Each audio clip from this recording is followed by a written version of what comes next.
और अगर आपके घर वाले भी देख रहे हैं तो मेरी हाथ जोड़ के रिक्वेस्ट है, अगर मेरे वर्ड्स आपको कड़वे लगे, गलत लगे, तो प्लीज डोंट माइंड। लेकिन ऐसा मैंने खुद भी फील किया और मेरे बच्चे भी फील करते हैं। और सच में इतना पढ़ाई से टेंशन नहीं है। सुनो कहानी क्या है, अपनी लाइफ कैसे जुड़ा है बताता हूं मैं, इसीलिए बैठा हूं, नहीं तो मैं बैठता नहीं।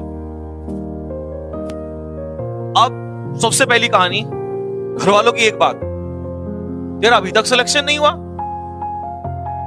हमारे टाइम पे तो 12वीं करके ही लड़का पास जो नौकरी पे लग जाता था। सर आज 2020 चल रहा है और आपका समय में फर्क है। अपने बच्चे को इतना परेशान मत करो। 2020 में और उस समय के टाइम में फर्क है। उस समय इतने लड़के नहीं होते थे पढ़ने वाले। आज 12th क्लास करके तो बच्चे को पता ही नहीं चलता। और एक लड़का 12th क्लास करके तैयारी कर रहा है और एक लड़का जो है अभी वो हिमांशु का केस ले लो, उसके माँ बाप जागरूक थे, उसको 10th के बाद एडमिशन करा के चले गए। वहीं एक लड़का गांव से अगर कोई दूसरा आएगा वो 12वीं के बाद, तो कंपटीशन कौन निकाल, वो ऑब्वियस सी बात है वो निकालेगा हिमांशु। तो कहीं ना कहीं कमियां तो स्टार्टिंग से हमारे अंदर भी हैं।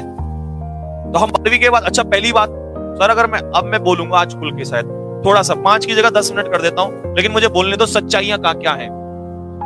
दूसरी बात, अब 12वीं के बाद लड़के को पहले तो 12वीं की एजुकेशन देखिए। कुछ लड़कों की, क्या मैं कह रहा हूं 80% लड़कों की जो वो है, क्या कहते हैं, सॉरी, एजुकेशन है 12th तक की, सबसे बड़ी कमी खोल रहा हूं। चाहे कोई कुछ भी बुरा माने इस बात पे, एजुकेशन देखो गांव में 12th तक आपने उस लड़कों पे ध्यान नहीं दिया। और आप क्यों दोगे सर, आपने तो चलो भेज दिया। आपने स्कूल की एजुकेशन देखा? आप गवर्नमेंट स्कूल उठा लो इंडिया के, 80% 90% गवर्नमेंट स्कूल का हाल बुरा है। टीचर्स टाइम पे नहीं आते, जो पढ़ा रहे हैं उनको पता नहीं कंपटीशन में क्या आता है। मैं टीचर्स की रेस्पेक्ट करता हूं भाई, मैं गलत नहीं बोल रहा हूं, लेकिन सच्चाई है। जो इंग्लिश यहां पढ़ा रहा हूं जिस लेवल को, अगर ये इंग्लिश तो मुझे 1 लाख बच्चे दे दो स्कूल के, और आप मुझे 3rd क्लास से दे दो। अगर 12वीं क्लास तक उसके अंदर बारूद ना भर दिया मैंने, फटेगा तुरंत एकदम बाहर आते ही। तो 12वीं क्लास तक बच्चे ने कुछ किया नहीं, फिर तुम एक्सपेक्ट करते हो कि एनडीए भी निकाले 6 महीने में, सीडीएस भी निकाले और एक्सपो ग्रुप भी निकाले, वाई ग्रुप भी निकाले। चलिए मैं फिर भी मान लेता हूं। तो पहली गलती तो हमारी एजुकेशन से ही हो गई। बेटा कमेंट नहीं करेगा कोई भी, अच्छा लगेगा ठीक है, पूरा गाली दे देना, मेरे को कोई नहीं पड़ता। लेकिन मेरे ओपिनियन इसलिए हैं क्योंकि भाई मैंने ये फेस किया, मैं सच्चाई देखी हुई है। कोई शहर से हो, कोई बड़े स्कूल में पढ़ा हो, उसकी बात अलग कर रहा हूं, सब उनकी नहीं कर रहा हूं, लेकिन सच्चाई की बात कर रहा हूं। ग्राउंड रियलिटी इंडिया में ये है। दूसरा ले लो, और एग्जांपल क्या है, ज्यादातर एग्जाम्स देखते हैं आप, ज्यादातर एग्जाम्स में 12th के बाद इंग्लिश आती है। भले ही मैं इंग्लिश पढ़ाता हूं, लेकिन मैं इस दर्द को समझ सकता हूं। मेरा तो खैर सीबीएसई बोर्ड था स्टार्टिंग से ही, तो मेरे को तो मजा आता था इसमें।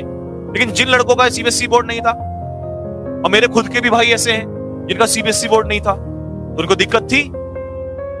मेरा सीबीएसई बोर्ड रहा तो मैं निकल गया थी मेहनत करते हुए, आसान पड़ा मुझे। अगर उनका भी वही होता तो उनको भी आसान पड़ता। तो इसका मतलब हमारी स्टार्टिंग की एजुकेशन में प्रॉब्लम है।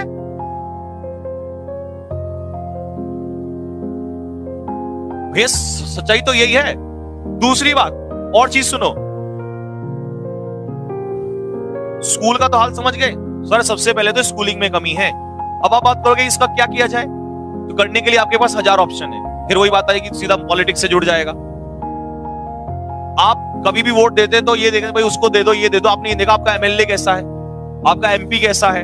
एमएलए एमपी अच्छा होगा तो आपके आसपास में कुछ काम करेगा, एजुकेशन पे काम करेगा। प्रधान, जो आपका ग्राम पंचायत का प्रधान होता है, वो तक तो देखता नहीं है। गांव में ऐसा भी हाल है कि 5th 6th क्लास तक 6th क्लास तक बच्चे ऐसे होते हैं जो प्राइमरी स्कूल में जाते हैं, एबीसीडी नहीं आती। कोई कहता हो ऐसा नहीं है, तो मैं कुछ ऐसे गांव में लेके चलता हूं। और मैं ये प्लेन्स में नहीं, पहाड़ों में दिखा। पहाड़ों में तो, क्योंकि मैं इस पहाड़ में रहा हूं, मैंने देखा यहाँ पे टीचर्स नहीं है। और खोल दो यार, भले ही मैं टीचर हूं, लेकिन सच्चाई तो सच्चाई है। टीचर्स नहीं है, 60-60 हजार की सैलरी ले रहे।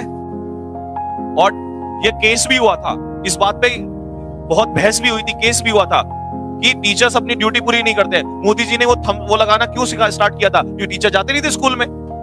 सरकारी टीचर बन के तो उनको ऐसा लगता है पता नहीं क्या हो गए, और पहुंचे भी तो अपना सो रहे हैं भाई। वीडियो वायरल नहीं हुए थे, टीचर्स को खुद नहीं पता बच्चों क्या पढ़ाएंगे। तो सबसे पहला दर्द तो सर ये है कि हमारी एजुकेशन सिस्टम, तो जब एक 12वीं क्लास का, एक 12th क्लास का लड़का ऐसी एजुकेशन लेगा तो आप कैसे एक्सपेक्ट कर लोगे 6 महीने में सब कुछ बदल देगा। फिर उससे डिमांड होती है 6 महीने में एनडीए क्रैश कर दे, ये कर दे, वो कर दे। लेकिन फिर भी हमारे जैसे टीचर बेचारे दिन रात मेहनत करते हैं उनके साथ। आप देखते हो जब मैं इंग्लिश की क्लास ले रहा होता हूं तो मैं इतना बेसिक में, अगर आपने देखा, आप में से जो बच्चे सारे ऑफलाइन ही तो पढ़ रहे हैं, ऑफलाइन क्लास में देखा मेरा तरीका, मैं आके ऐसे इस तरीके से हो जाता हूं बिल्कुल, और इतना स्मूथ, क्योंकि मुझे पता है भाई